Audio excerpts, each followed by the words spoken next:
कौन कौन नहीं जाने देंगे? एक हाथ उठा के बताओ, एक हाथ उठा के। एक बार राजू भैया से भी पूछ लियो आज का कितना खर्च बैठा है। बोलो सच्चे दरबार की। उठाओ जरा दोनों हाथ बिल्कुल सीधे सीधे। हाँ जी, कुर्सी वाली लियो। हाँ, दोनों हाथ उठाने।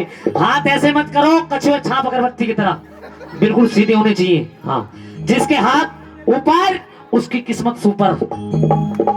उठाओ जरा सीधे हाथ और मीठी मीठी तालियों के साथ और कहेंगे क्या? एक बार आ जाओ, एक बार आ जाओ, फिर आगे चली जाना। एक बार आ जाओ, फिर आगे चली जाना।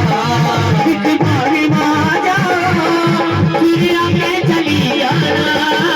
एक बार आ जाओ, फिर आगे चली जाना, फिर आगे चली जाना।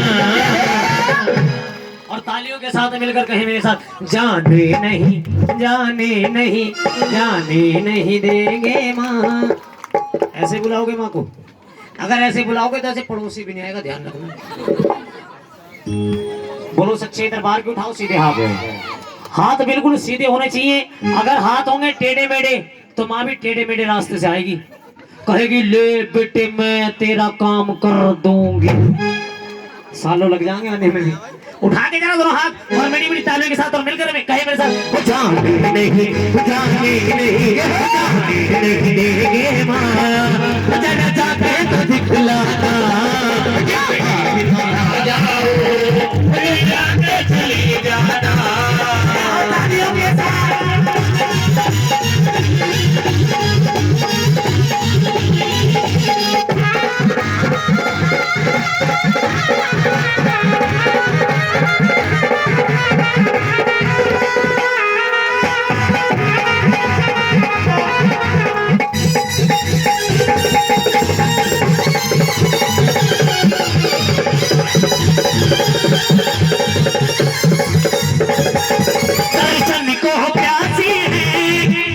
से ये निगाहें माँ, दर्शन को प्यासी है कब से निगाहें माँ। दर्शन को प्यासी है कब से ये निगाहें माँ।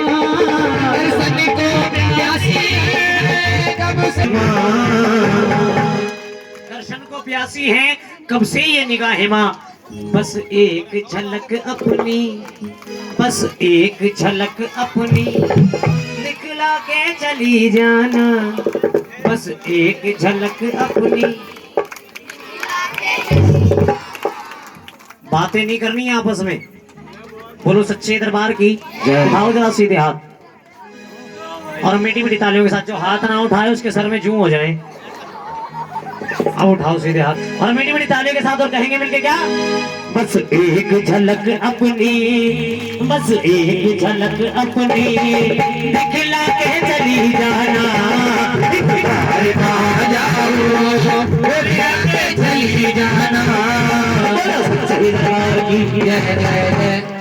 बोलो सच्ची दरबार की, सेना वाली मैया की, अच्छी दरबार की। कहते हैं भक्तों कुछ लोग आते हैं सुनने और कुछ लोग आते हैं जागरण में सुनाने। कुछ लोग आते हैं सुनने और कुछ आते हैं सुनाने। कुछ लोग ऐसे भी आते हैं जो जागरण में आते हैं जुत्ती और चप्पल चुराने। उठाओ सीधे हाथ बिल्कुल, जो जुत्ती चप्पल चुराने के लिए आए हैं। पहले पूरी बात सुन ले करो, अपने अपने संभाल कर रखिए और भैया, ठीक है? हाँ भाई साहब अपने अपने जो है पास में रखिए चप्पल जूते। बहुत सारे बैठे हैं, उठा कर रख लो अपने पास को। बोलो सच्चे दरबार की, शेरा वाली मैया की, अच्छे दरबार की। देखिए कहते हैं इंसान आजकल इतना अपने दुख से परेशान है जितना दूसरे के सुख से परेशान है। एक बार एक पंडित जी भगवान शिव के मंदिर में जल चढ़ाने के लिए चले गए। ओए सनी देवल बात बंद कर।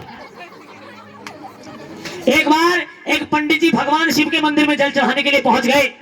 जल चढ़ाने के लिए जैसे ही पहुंचे तो सामने सोने का घंटा लटका हुआ दिख गया। मन में लालच आ गया, इस घंटे को मैं उतार लूं तो किसी के घर कथा करने जाने की जरूरत नहीं है। पंडित जी ने जैसे ही घंटे पे हाथ चलाया, भगवान शिव की महिमा हुई, घंटा थोड़ा ऊपर खिसक गया। घंटा जैसे ही ऊपर खिसका, अब पंडित जी ने छलांग लगानी शुरू कर दी। घंटा थोड़ा और ऊपर खिसक गया। रुक जाओ, बोलो सच्चे दरबार की, शेरा वाली मैया की, अच्छे दरबार की। अब पंडित जी ने इधर उधर देखा, कोई आ तो नहीं रहा है। शिव जी के ऊपर पैर रखे और चढ़ गए घंटा उतारने के लिए। भगवान शिव प्रकट हुए, बोले मांग, क्या मांगता है? मैं तेरी सेवा से बड़ा प्रसन्न हूँ। बोले प्रभु, मैं तो चुराने के लिए आया था घंटा, आप मुझसे कैसे प्रसन्न हो? बोले देख, कोई चढ़ाता है दूध, कोई चढ़ाता है जल, कोई चढ़ाता है बेल पत्ते, तू तो सारा ही चढ़ गया, इसलिए मैं तुझसे प्रसन्न हूं। मांग, क्या मांगता है? बोले प्रभु, अगर आप कुछ देना चाहते हैं तो एक घंटा ही दे दो। बोले ठीक है ले जा, परंतु जब भी तू इसे बजाएगा मैं तुरंत प्रकट हो जाऊंगा और तुझे एक वरदान देकर जाऊंगा। बोले बहुत अच्छी बात प्रभु, आपकी अति कृपा।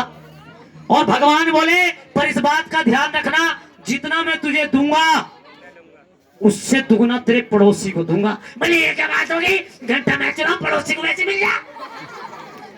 बोले ये तो होगा। बोले होगा तो प्रभु घंटा मैं ना बजाने का। पंडित जी ने घंटे में रुई लगा दी ताकि धोखे से भी ना बज जाए, और अपनी पत्नी को घंटा देते बोले भगवान इसे बजा मत दिए, वरना मैं, समझ रहे हो ना? हाँ। अब आपको पता, कुछ स्त्रियां स्वभाव से ऐसी होती है कि जिस काम को मना किया जाए उस काम को ज्यादा करती हैं। हाँ, एक साउंड वाले भैया हमारे, उनकी घरवाली भी ऐसी। एक बार उनका पंखा खराब हो गया जी, पंखे में आ गया करंट। पंखे में जैसे ही करंट आया, भैया अपनी घरवाली से बोले भगवान पंखा मत चलाना, मैं भी आ रहा हूँ। भैया मिस्त्री को लेने के लिए चले गए। इनकी घरवाली ने सोचा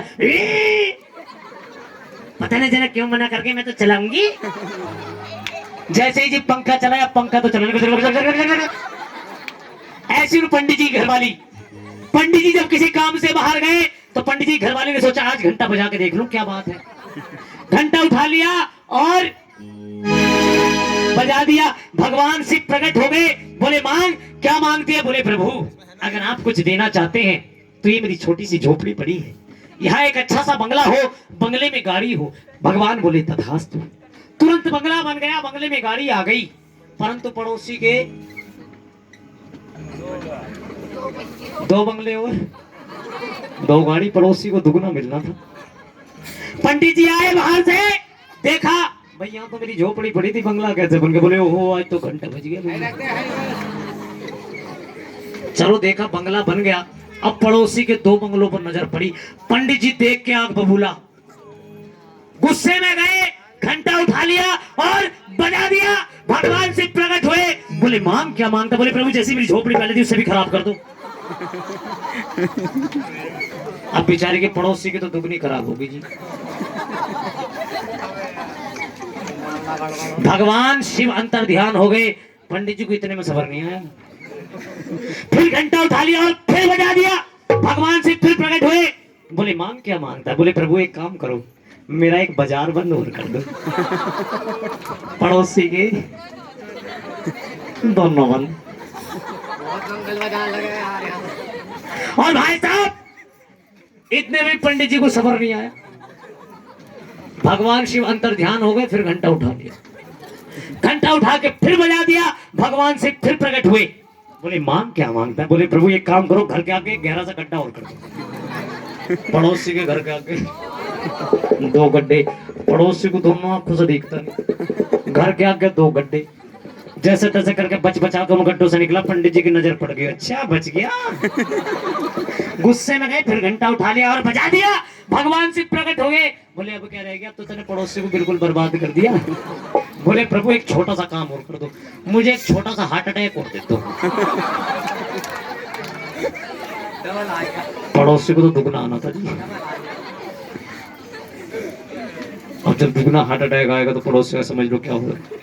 बोलो सच्चे दरबार की। इसलिए कहते हैं इंसान इतने अपने दुख से परेशान नहीं जितना दूसरे के सुख से परेशान है। बोलो सच्चे दरबार की, शेरा वाली मैया की, अच्छे दरबार की।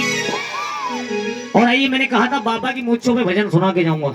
आइए सुनिएगा, आजकल का जो फैशन चल रहा है उसके लिए बड़ा सुंदर सा भजन लेकर आया हूँ। जो आजकल का फैशन चल रहा है, सुनिएगा। अगर बात अच्छी लगे तो तालियां बजा देना। बात अगर अच्छी लगे, पहले बात सुन लो, ताली बाद में बजाना।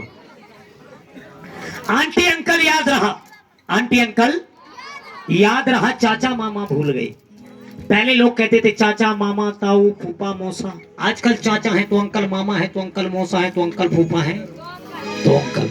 आंटी अंकल याद रहा, और माँ की दवाई। बात अच्छी लगे तो ताली बजा दो। और बड़े बड़े शहरों की बात मैं आपको बताऊं, ये कुत्ते को घुमाना याद रहा, सुबह सुबह लेके निकल जाते हैं कुत्ते को घुमाने के लिए। ये कुत्ते को घुमाना याद रहा और गाय की रोटी भूल गए। घर घर की कहानी क्या है, घर घर में क्या चल रहा है ये भी याद रहा, और भगवान की भक्ति भूल गए। बोलो सच्चे दरबार की, अच्छे दरबार की। और सुनिए बड़ी सुंदर बात बताई, आजकल के लड़के बीवियों के जाल में रहने लगे। अंकल जी, आजकल के लड़के बीवियों के जाल में रहने लगे, घर की शानो शौकत छोड़ के सालों ससुराल में रहने लगे। दहेज में दौलत क्या मिल गई ज्यादा, दहेज में दौलत क्या मिल गई ज्यादा, माँ बाप को छोड़कर नैनीताल में रहने लगे। बोलो सच्चे दरबार की, अच्छे दरबार की, शेरा वाली मैया की। आइएगा, आजकल का जो फैशन चल रहा है उसके लिए बड़ा सुंदर सा भजन लेकर आया हूं। कहते हैं, हो सब धन फैशन में लुटाए दियो शेरा वाली मैया, हो शेरा वाली मैया, ओ मेरी जोता वाली मैया, शेरा वाली मैया, ओ मेरी जोता वाली मैया। अब उठाओ जरा सीधे सीधे हाथ। दीदी घुटने छोड़ दो, घुटने पकड़कर वो बैठती जिन्हें सब्जी मंडी में घाटा हो जाता है। उठा के जरा दोनों हाथ बिल्कुल सीधे सीधे, और जिसका पड़ोसी हाथ ना उठाए गुलगुली कर दियो। उठा के सीधे हाथ और मीठी मीठी तालियों के साथ, और कहे मिल गए क्या, सब धन सब धन सब धन फैशन में लुटा दियो शेरा वाली मैया, फैशन में लुटाई दियो शेरा वाली मैया, सब धन फैशन में लुटाई दियो शेरा वाली मैया, फैशन में लुटाई दियो शेरा वाली मैया, शेरा वाली मैया मेरी जोता वाली मैया, शेरा वाली मैया मेरी जोता वाली मैया, सब धन फैशन में लुटा दियो शेरा वाली